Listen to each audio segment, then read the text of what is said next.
Mama wakwaba midi ede adwa searching mesrel na wa subscribe to my channel. Me a notification bell on the so for more news. Ebusan for katachi afifa e na okase na den nsem e na okane nsem okin na say NDC journalists and the NDC communicators and NDC bloggers no dey nsem hu na mudun. Sisi e mo se Ghana fo e mana Ghana fo no madonko e mana Ghana fo nhwe Angel TV enti Angel FM na ha NPP fo so ka say e mana Ghana fo ento Dzata cement a mo be den isi mo ka ho na Ghana enkoso NDC fo de mo hadwen papa ka wasema ne yenka nyem na meku Ghana fo bi na eka wasa NDC fo mo hadwen wo ka so wasema na mo ka sisi okatachi afifa e kwakoye adwuma e wo Angel FM nti NDC fo ne tugum adonko e mana mo num bio me akasa mehu e wo ohene babo ama ni page so a wo chesa adonko e mana Ghana fo eno na de na akofa we na aba ni na ne se NDC communicators na NDC fo ni bi chesa okatachi afifa edidi o man penida da John Dramani Mahama e na ne ma melody na tem because o man penida da John Dramani Mahama e na ne ma melody na omo ye nipa as his excellency na Ladan Kwakufado e na ne ma Rebecca intino his excellency de onwedi na tema wodi na tem di nemo wampena da de onwedi na tema ense fata so medi na tem ti okatachi afrifa ene nka beja ka Ghana yentwa na sumfia kra ama na wo ma na adwuma bia na mo edi se fa tem di a e wo so wampena da John Dramani Mahama ye president mudi na tem o but his excellency na Ladan Kwakufado ni de ebroso atem di ni ende okatachi afrifa ebedi na nado atem eburu ne ndua wo TV so no ene NDC fu ehu ene okatachi afifa se we agya ya NDC fu so wanti ase na eye Dr. Kwekwote amani invite so mba meye adwuma e wo Angel FM ti NDC fu se adenta Dr. Kwekwote ama okatachi afifa adwuma nta donko drink no drink again Angel TV no watch again Angel FM no listening again tisa wonje hu kwa won tiase leno ena okatachi afifa se won de boye de kan coat na kan shirt because yan this hu kwa mo ya Ghana fu ne mum de mo kan Dzata cement on penda da John Dramani Mahama ni nua Ibrahim Mahama and fu ka se won tobio and this hu Ghana ha mo ya he ensem betu inyama we na mo ye ya na Ghana companies e Ghana food mo bebie ni legu yenti ese okatachi afifa e de etija Messi NPP me kwat na XYZ 1 year 9 months na MPP for bahwana na show na ye show that is not to say Samija vie menua ye wa wish me congratulations on my new pay and I'm sure they say just as I've always done I'm going to give the platform to them for them to come and speak their mind but if anybody believes that by coming to a Angel ana ebeyeden na in any case enye ni pabonesem na wo bi no mutirimu a Angel no NDC for ha omo ye adwuma NPP for ha omo ye adwuma it is about na be say NDC should boycott Peace FM NDC should boycott Angel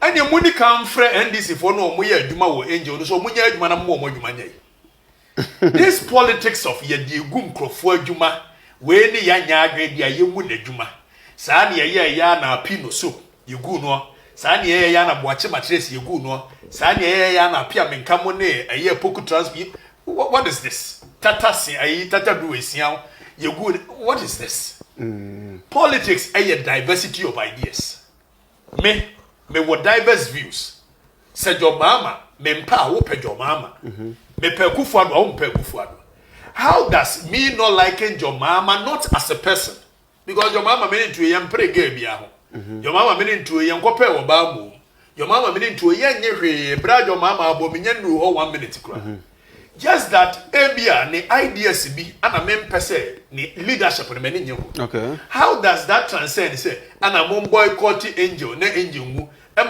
useless comment bitimi go awko munya donko no na se bi o pese yan kan kire MPP fo so musu nya Dzata cement to no mind be da akodanim what is this this kind of madness where some imprevious we are here politics we belong to different ideologies so me no nya adwene wo candidate bi mu na se bi o de papa mkura na nyansam a ba bi no a wagya platform mu ama wo enu ama me kasa MPP fo ba be kasa Omba be bom, we are the answer nipa true cry a message no a ombeti MPP die no.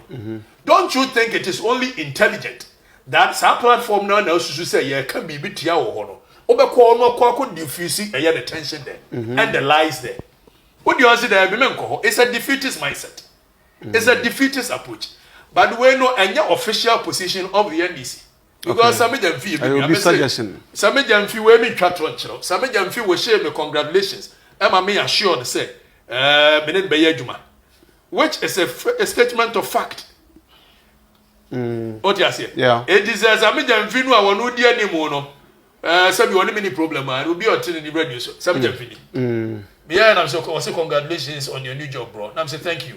As we have done it from the past, so shall it be. Let's ignore the little bad energy filled in the air a few weeks ago and let's do work. My catcher, my sure to say, we are any he knows. Me wa jingle be a woman me laptop CCA. Bet me a watcher. From laptop in the brand. Some jam fiba ya me ya juma or happy FM. Was say ya was sebre one no can okore.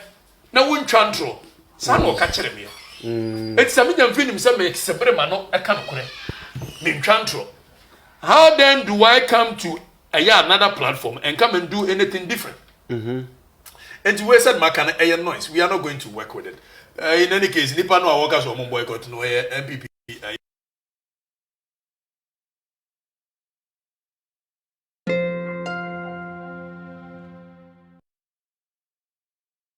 NDC.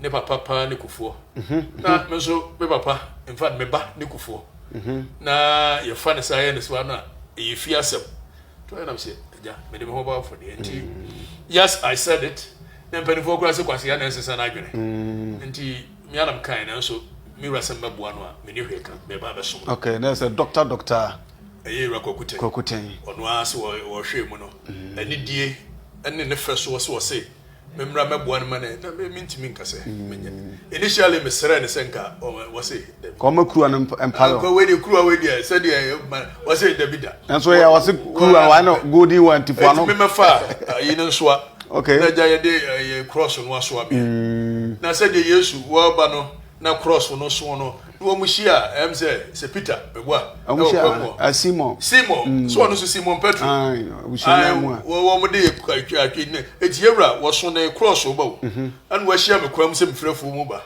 wo se je so abebi na ja mi wura so ma say wo menye so na me da kasa menye nti na ma me ba be so mi wura ya kan saade ne se de Simon Petro Simon asem bam dia Simon je ase ne mu du to ko hwe ho wo so de be hwe ho ana nyame ncha de se show. Maybe busaw. Me kwatna XYZ for 1 year 9 months no. MPP ni be na neba wo. Now in any case, even XYZ and NDC station no. Sami jamfi ye menu apa, but officially nobody was sanctioned to be coming to my show. Me politically me nya show because MPP betra NDC betra kanwasem. I don't do show like that. Happy FM Gwana say now officially people were coming there, but with or without anybody coming, believe you me, sure, show. In any case, we now here platform.